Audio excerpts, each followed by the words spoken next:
Hi guys, Rob here again, and I hope that 2025 is starting with a crash bang wallop for you in a good way, with plenty of gigs.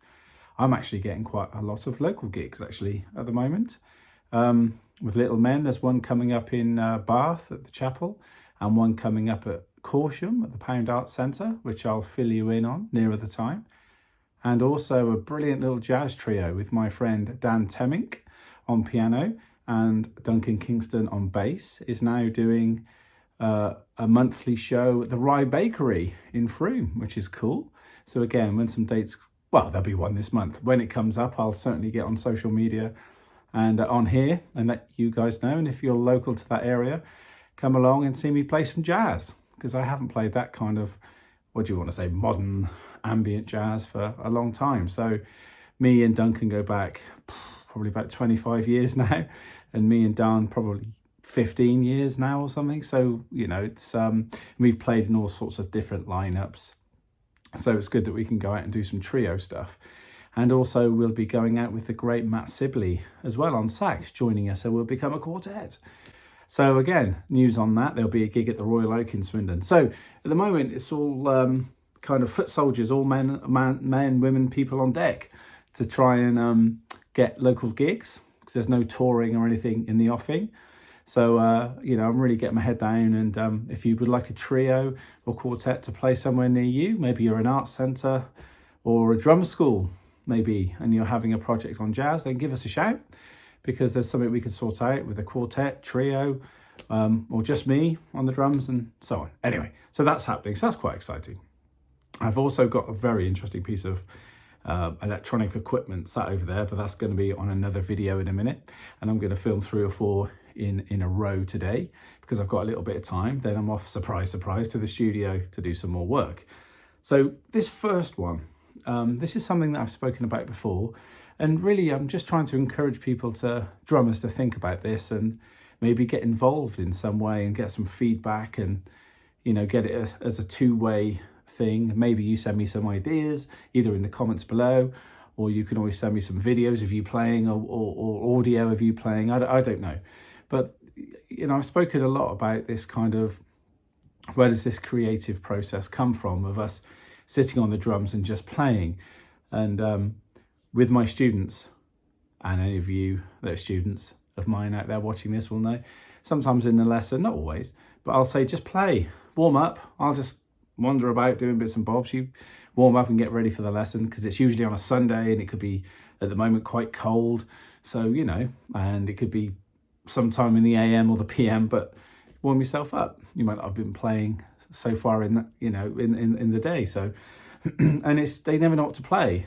And it's always a case of, well, what do you feel like playing? What's actually in your brain now? What do you actually feel like? So people who are regular to this know that I'm kind of infatuated with this. Where do these ideas come from? Yes, they're learnt behaviour. Improvisation is kind of learnt behaviour. But how do we throw it out in different orders? Why do we suddenly do that? Why do I play those two together just there now on the video? I could have done absolutely anything and it wasn't pre-planned, but why did I play that, for instance? Again, students of mine will know I'm fascinated by this idea of, you know, time is going on all around us all of the time. You know, I could sound like a yogi now or something, but I'm sort of getting into that whole spiritual aspect of music and connecting with it.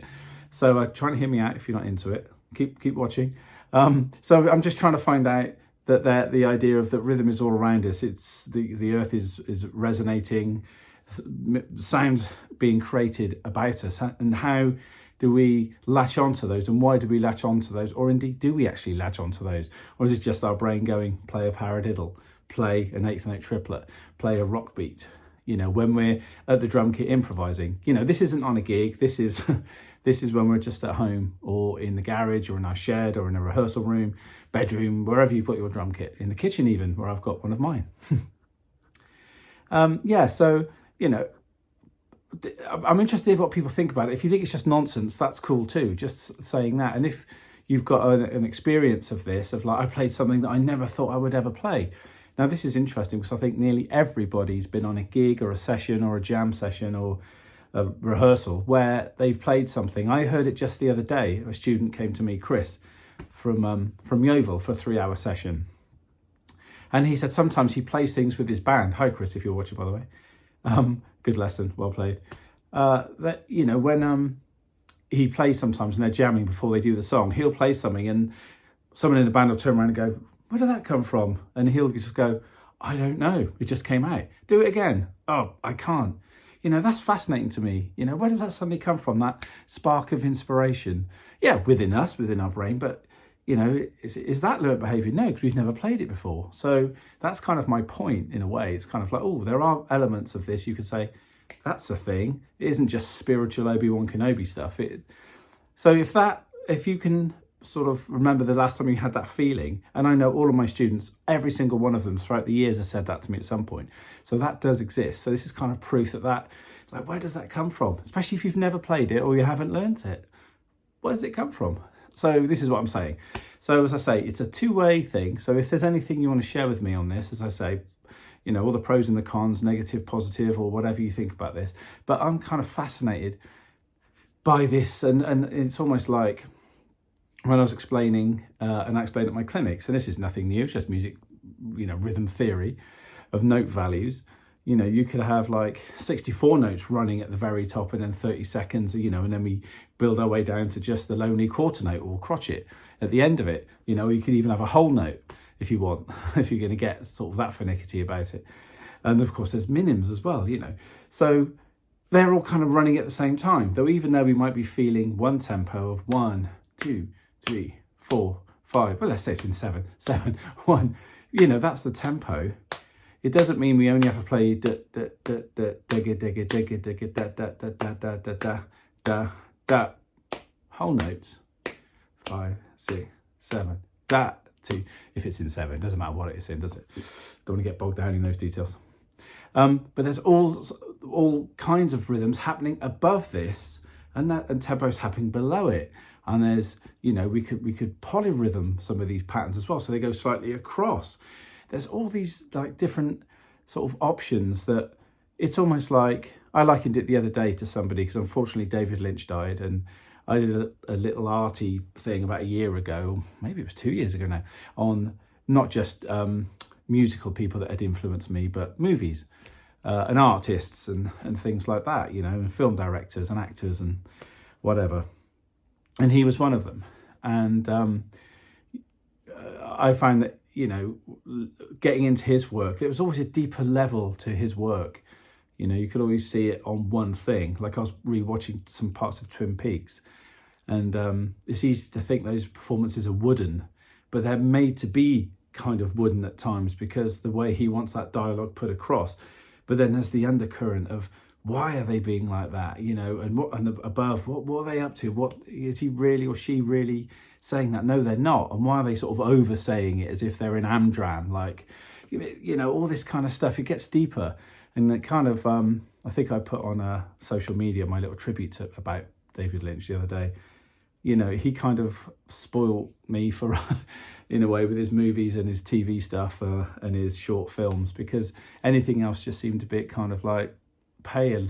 And it doesn't mean he's the only one, obviously, but, you know, he gives you a certain sort of kind of weirdness standard that you want everyone else to be original enough to kind of get near. And some people do in their own way, Tarantino and various people. But anyway, this isn't about that, but this is what I'm trying to say. So, you know, a Lynchian thing of there's stuff above the tempo wherever you are, you know, and the note value you're using, there's stuff above that and below that, and, you know, jumping onto that next level and pulling ideas and then moving on. It's just kind of, as I say, just kind of fascinates me. So, you know, if I get any feedback on this, it would be great. If I get none, that's great too, because it's like a journey that I'm on. I need to do more reading about it. I need to get sort of more spiritual about it and see that side of things as well, because there's lots of stuff online that people have sort of pointed me towards that I need to get to and understand and read about and take on board. So, you know, I'm kind of a novice, but with the drumming part, I know exactly where I'm coming from with it. So if that speaks to you, and if it doesn't, well, maybe you could think about it. Remember, just always go back to that. Where did that come from? I've never played it before. Was it from Aliens? Where was it from? Anyway, enough rabbiting, I think you know what this is about. And if you don't, just write to me and I'll explain it all over again. So have a groovy Monday. It's the 20th of January. Have a great Monday. I'm off to the studio in a second, but I'm going to do a few more filmy clips soon, so you'll see me in the same clothes. It's all filmed in the same day, so I'm not going to bother changing shirts to make it look like a different day. What's the point? So yeah, there you go. Interesting concept. Thanks for watching. Thanks for tuning in. Please like, subscribe and share. And as I say, if you want to comment, please do.